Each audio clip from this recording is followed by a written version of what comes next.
පාට කියලා කියන්නෙම පුංචි මනෝවිද්‍යාවක්. එතන පොඩි සයිකොලොජි එකක් තියෙනවා. ඉතින් බ්‍රෑන්ඩ්ස් වෙනුවෙන් පාට තෝරා ගන්න වැඩේ අපි බුද්ධිමත්වම කළ යුතු දෙයක්. ඔබේ බ්‍රෑන්ඩ් එකේ එසෙන්ස් එක, ඔබේ බ්‍රෑන්ඩ් එකේ වැලිව් එක, ඔබේ බ්‍රෑන්ඩ් එකෙන් ඔබ සමාජයට කරන්න හිතන දේ, ඔබේ බ්‍රෑන්ඩ් එක ගැන ඇත්තටම පාරිභෝගිකයා හිතන්න ඕනේ කොහොමද කියලා ඔබ කල්පනා කරලා බලන්න.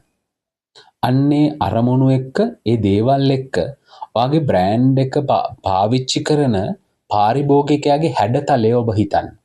ඒක ගොඩක් වැදගත්. මෙන්න මේ පාරිභෝගිකයාට ගැළපෙන ඔයාගේ බ්‍රෑන්ඩ් එකේ තියෙන වැලියුස් ටිකට ගැළපෙන විදියට ඔයාගේ බ්‍රෑන්ඩ් කලර්ස් තෝරගන්න. මොකද හොඳින් මතක තියාගන්න මේක තමයි අවධාරණයෙන් මතක තියාගත යුතු කාරණාව. ඒක තමයි හොඳට දැනගන්න කලර්ස් කතා කරනවා. පාට වලින් සැඟවුණු අර්ථයක් මිනිසුන්ට ඒත්තු ගන්නන්න පුළුවන්. අපි උදාහරණයක් කල්පනා කරලා බලමු. මේක ගොඩක් වෙලාවට සංස්කෘතියත් එක්ක බැඳිලා තියෙනවා. අපි පන්සලකට යනකොට රතු පාටින් ඇඳගෙන ගියොතින් අපිව නිකන් ඔඩ් වගේ පේනවා නේද? එතකොට අපි පන්සලකට තද කළු පාටින් ඇඳගෙන ගියොත් අපිව නිකන් ඔඩ් වගේ පෙනේ නේද?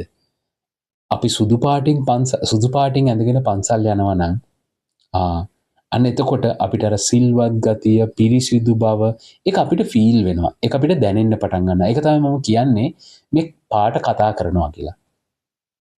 කලර්ස් හැමතිස්සෙම කතා කරනවා. ඉතින් ඔයා ඊකෝ ෆ්‍රෙන්ඩ්ලි ප්‍රොඩක්ට් එකක් නම් කරන්නේ ඒකට කොළ පාටින් ගොඩක් ලොකු අර්ථයක් වාට එකතු කරાવી. මෙන්න මේ වගේ.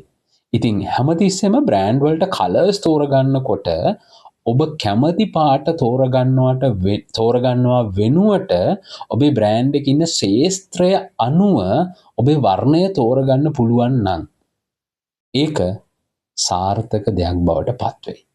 ඉතින් කලර්ස් තෝරගන්න එක වෙනම මනෝවිද්‍යාවක්. මතක තියාගන්න.